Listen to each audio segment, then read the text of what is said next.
Let's look at question number C. Modulus x plus 3 over x minus 1 less than or equals to 6. Okay, so kalau kita tengok dekat sini kan, saya ada satu modulus, means that saya kena guna basic definition dan saya pilih go atau la. So now dekat sini saya ada less than, so means that saya kena ada la. Okay, jadi kalau la modulus x plus 3 ni, so dia akan jadi x plus 3 over x minus 1 less than or equals to 6, and x plus 3 over x minus 1 greater than or equals to minus 6. Jadi kita nampak ini adalah rational inequality. So kita solvekan rational inequality ni sama macam kita solve inequality pada subtopik yang kedua sebelum kita belajar absolute. Okay, so apa yang kita buat, kita bawa 6 ni pergi sebelah sebab pastikan di right hand side sentiasa kosong. Jadi dia akan jadi sini lah, x plus 3 over x minus 1 minus 6 less than or equal to 0. Okay, then saya simplifikan ini. So dia akan jadi, sebab ni kan over 1 kan, so saya darabkan dengan x minus 1 untuk samakan penyebut. So over x minus 1 less than or equals to 0. Kemudian simplify ni, so saya akan dapat x tambah 3 tolak 6x tambah 6 over x tolak 1 less than or equal to 0. So 1 tolak 6 jadi negatif 5x, 3 tambah 6 which is 9 over x tolak 1 less than or equal to 0. Ok, bila dah settle, saya cari critical value.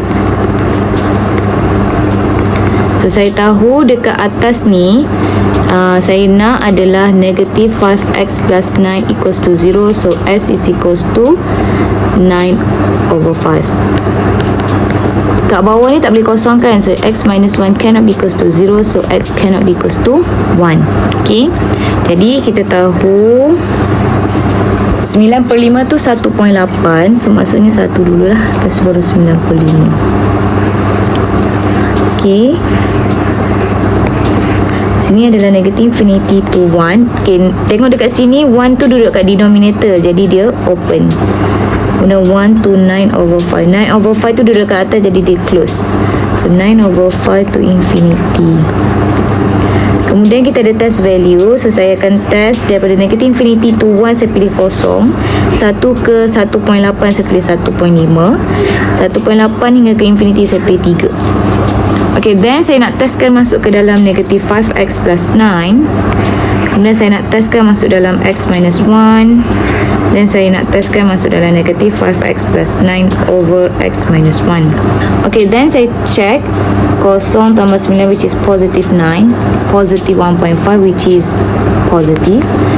Masukkan pula 3 which is negative 6 which is negative. Kemudian 0 minus 1 which is negative 1 which is negative. 1.5 minus 1 which is positive. 3 minus 1 which is positive. So we got positive, negative, negative, positive, positive, positive, negative, positive, negative. So saya nak less than, means that saya nak negative. So this one lah.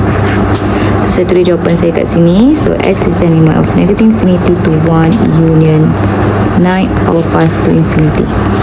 Okay, ni untuk yang set yang pertama. So untuk yang set kedua ni sama juga macam tadi, saya bawa negatif 6 pergi sebelah. So dia akan jadi sini x plus 3 over x minus 1 plus 6 greater equals to 0.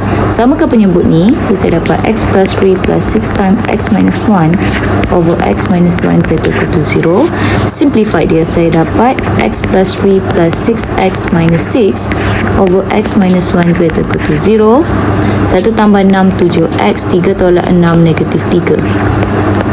Okay, kemudian cari critical value. So saya nampak 7x minus 3 equals to 0, which is x sama juga dengan 3 per 7. Kemudian x minus 1 cannot be equal to 0, so x cannot be equals to 1. So kita pun buat, kita tengok sini 3 per 7 ni lagi kecil daripada 1. So sini letak dululah. Okay, daripada negative infinity to 3 per 7. 3 per 7 ni duduk dekat numerator, jadi dia close. 1 ni duduk kat bawah, jadi dia open. Okay, so kita tengok pula test value dia. Since 3 bahagi 7 ni adalah 0.42, so means that test value saya boleh letak kosong lah dekat sini. 0.42 hingga ke 1, mungkin saya boleh letak 0.5. 1 ke infinity, mungkin saya boleh letak 2.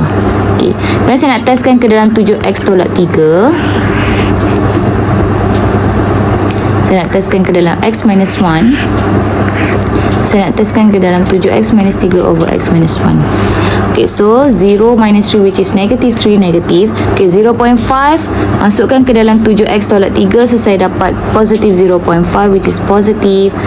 2 masukkan ke dalam which is saya dapat 13 which is positive.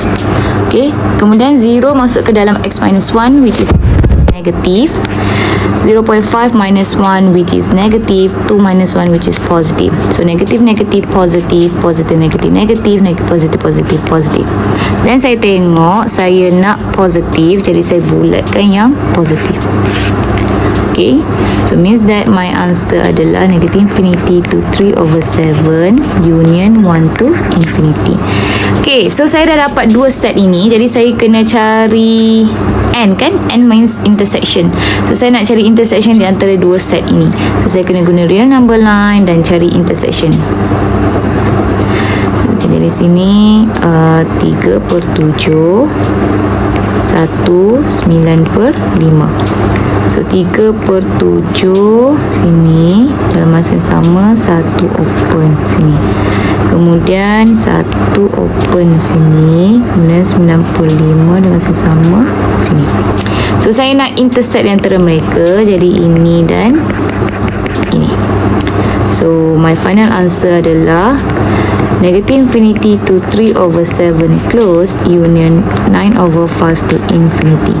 Ataupun dalam solution set adalah x less than or equals to 3 over 7 union x greater or equals to 9 over 5.